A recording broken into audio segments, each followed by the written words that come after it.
Hello guys, and welcome to another video of Carolina EDC reviews. I see in the title of the video, yeah, Ruger Mini 14 and Mini 30.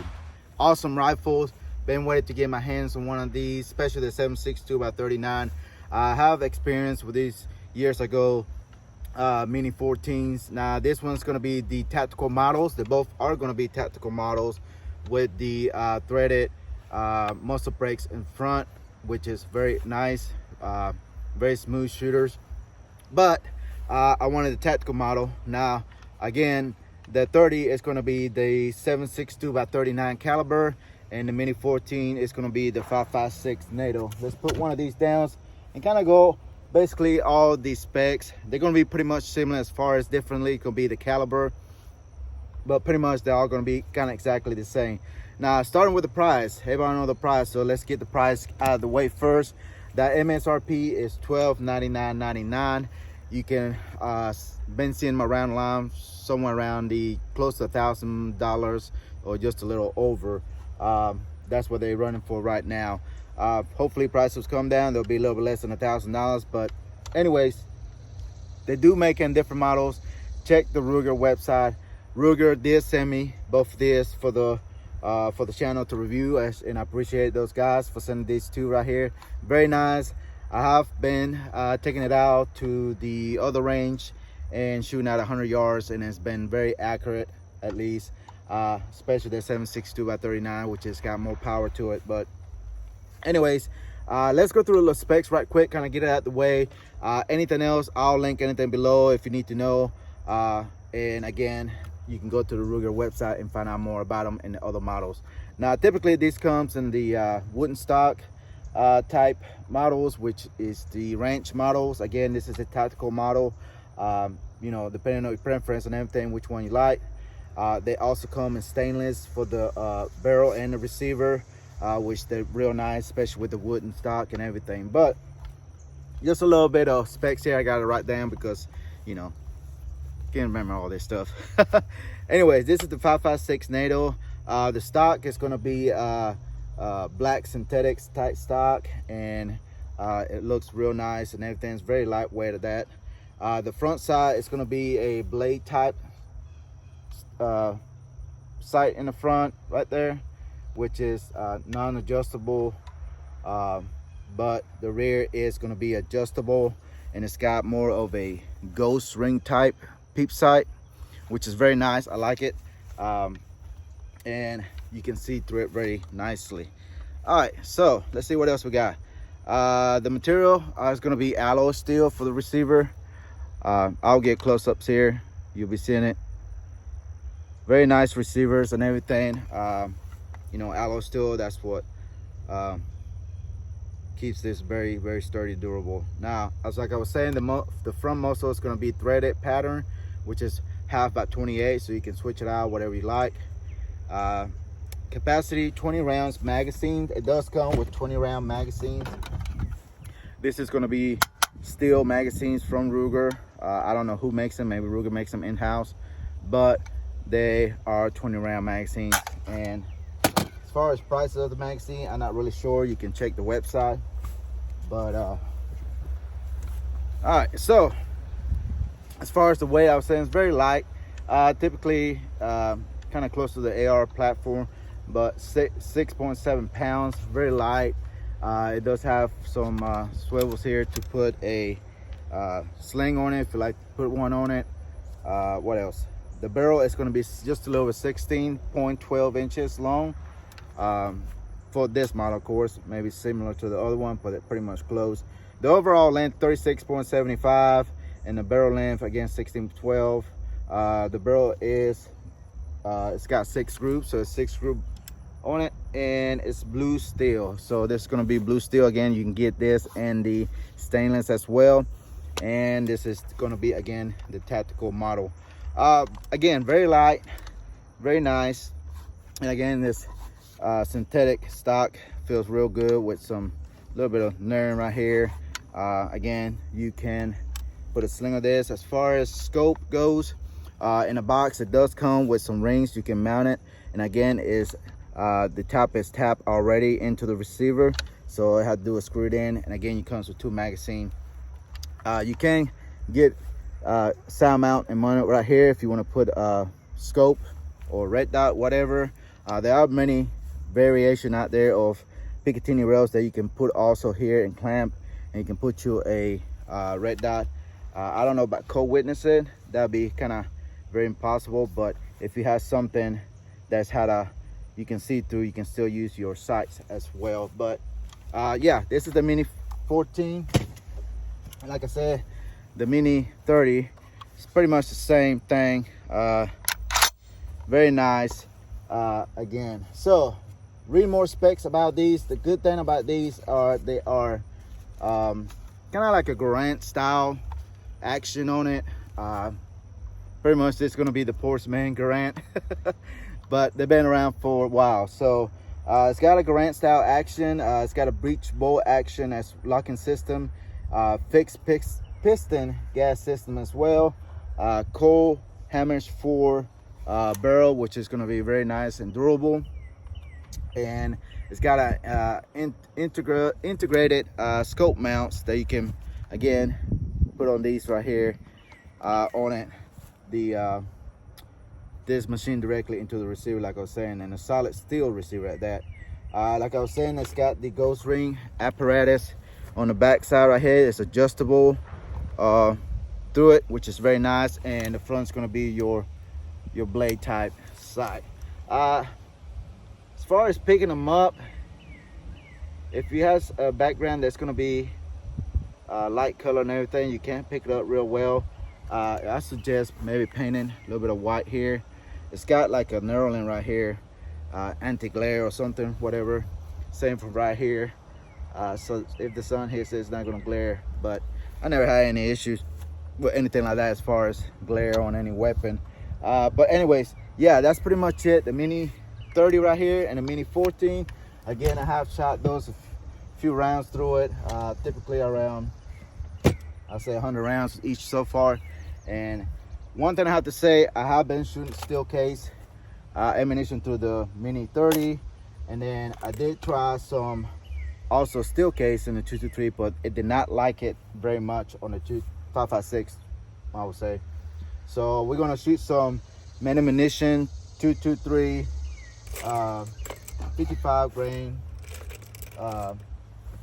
factory new ammunition, and then we're gonna shoot some Wolf and Tula ammo that I have here, soft tip. Some of them are hollow, but we're gonna run it, just take a few shots again and see how well it runs, and then give my opinion on it. So stay tuned. All right, guys, I got both rifles here. We're gonna shoot both at the same, one after another one. We do have 20 round magazine. Again, we are shooting brass through the 5.56. This is 223, and one cool thing about these, we gotta get used to it too, is the way the magazine is inserted into it. You gonna kind of rock it a little bit forward and then back to lock it in like that. So kind of like an AK style, but not quite. But anyways, bolt action type locking system, like the Garand style, and all you do is charge it up. You do have a safety here blade, which is right here in the trigger guard. You push it in, this is safe. It will not fire, as you can see. But the cool thing, you can push it forward with your finger while you got it in the trigger guard inside. All right, let's run a few rounds here through this, and let's see how accurate we can hit here standing up. All right, here we go.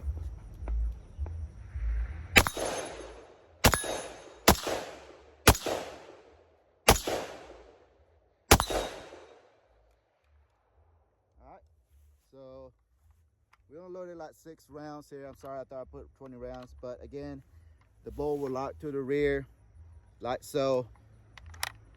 Push the paddle right here, which is the magazine release, rock it out, put this in my pocket because I don't want to lose this, and this tall grass. All right, we got about 6 more rounds right here. I'm sorry, I thought I loaded 20 rounds, but I didn't. All right, so here we go, 6 more rounds.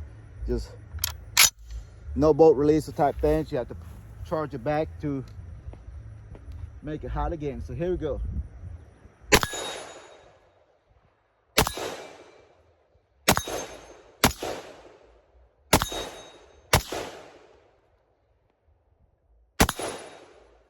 We out. I tell you, very accurate. I like that blade style. Yeah, the blade style front side post here, which is really nice. Again, painting a little bit of white on front, just kind of be able to see a lot better out here. But other than that, I can pick it up on a light, light background target type. So again, this is the Mini 14 5.56 NATO. I just shot 223 to it, and let's see if we can get some more and try again with the see if we can put some brass.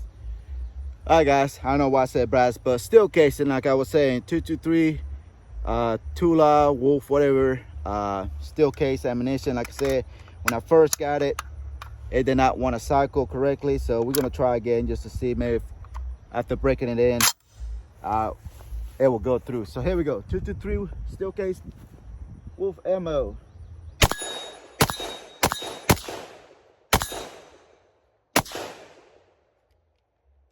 All right, so maybe just needed a little bit of breaking point.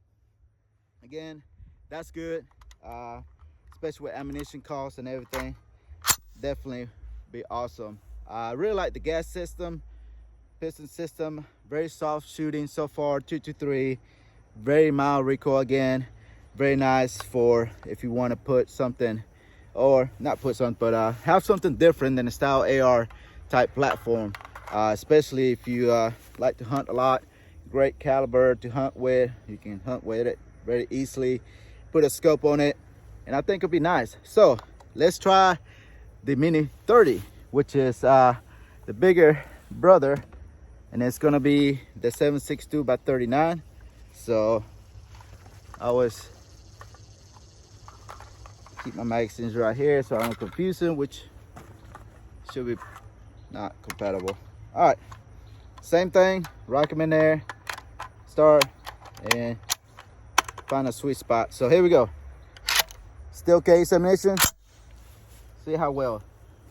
This one had a break in as well when I first took the first shot. So when I first got it, it was having a little issue going into battery, but I think it has broken in good as well. And as far as oil in it, it is oil. So all right, here we go, 7.62 safety.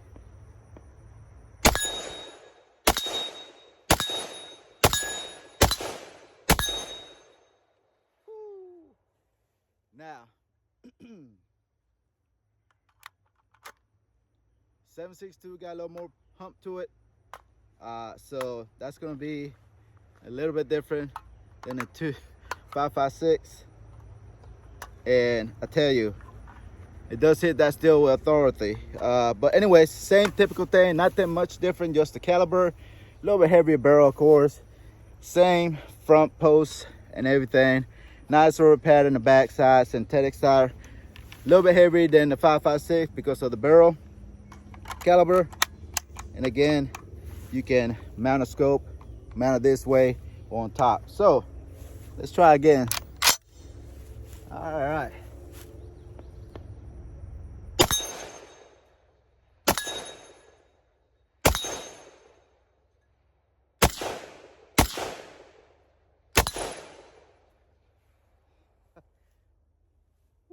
I tell you, one thing after shooting it so much, of course it's going to get hot up here. This plastic, I'm not sure, depending on how much you shoot, I don't know how well it'll hold. It's got like a heat shield type, and gas come out of there. That's what the gas piston is. So I really like it. I really like it, especially now that it's broken in and it's able to shoot steel case very good at that, very accurate at that. I mean, like I said, really don't need no scope. If you're real good with iron sights, and that's all you wanted to have it for, I think it'll be great. Shooting a little bit left, that's just me as usual. But as far as the trigger goes, trigger's not bad either. Very nice. Wide trigger pad, shoe, whatever you want to call it. It is not bad. I mean, see if I can show it again there. Very much travel, brake, reset, right there, bam. Trigger is nice. I like the trigger. I will not change nothing about it. Again, very nice looking Mini 30. All right, let's use some more and then get back to my car.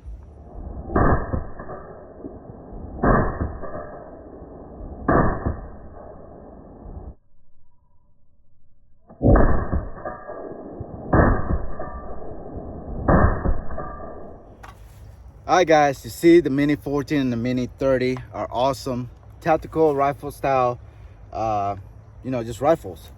Again, the tactical model is very nice, lightweight, but if you want a more low traditional look, make sure to check out their ranch version of it style, which is more of a hunter type looking rifle for me. But this one comes with the bird cage up front from Ruger. Very nice. Now, as far as prone position, yeah, it's gonna kick a lot of those, but it does well for the recoil and just the flash. I mean, it does real well, just like a typical birdcage type style on your AR. It does a great job on both of them, and I really like it. And the synthetic style, again, tactical look. I'm sure there's aftermarket for this stuff. Really haven't done research on that, but I really like this style here. As far as the scope mount, again, you got very options out there to get different Picatinny rails, so you can mount directly on here if you want to put a red dot or whatever. But it does comes with scope rings that you can mount individually on here that you can put. Again, it comes with 2 magazines, the lock and everything, the instruction manual, whatever you want to call it, and everything else. But as far as the Mini 14, Mini 30, I really enjoy it. Again, thank you for Ruger again for being a great supporter of the channel. Make sure to check those guys out. Again, these retail MSRP $1299.99. I'm sure you can find a little bit cheaper or a little bit less than $1,000, but right now, as far as I've seen online, they're typically just a little over $1,000 for each one. Depending on which model you get as well, price is going to vary. The Ranch doesn't have the threaded front barrel. I think only the Tactical does, if I'm not mistaken. But again, I really like these minis. Again, it's the poor version of the Garand-style, but it doesn't have that pinging sound, so that's only bad. Kind of sucks, but anyways, maybe one day I will have one of those. But awesome. Again, this is the Mini 30, and again, the Mini 14. Again, thank you for Ruger for sending these. Really love them. Very accurate, nice tactical type style rifle, because sometimes we want to do something different. So anyways, all right guys, that's pretty much it. Again, thank you to Ruger. If you're not following me, make sure to follow me and subscribe to the channel. Make sure to turn notification bells on so you know when next video comes up. A lot of stuff coming from Ruger again, and more other stuff as well. Make sure to check all the links down below and description for everything else. As far as Ruger website, ruger.com, go to them. So anyways, that's about it. Make sure to follow me on Instagram. If you're not, you're missing out on a lot of upcoming videos, giveaways, and many more stuff, as well as follow me and like my page on Facebook, and then also follow me on Twitter and TikTok as well, which I don't do much over there, but just in case I need another backup pipe platform, I can go over there just in case to delete my other one. All right guys, that's pretty much it. I think I talked enough. Going back to shooting this bad boys here, and I'll be seeing you on the next one. Goodbye.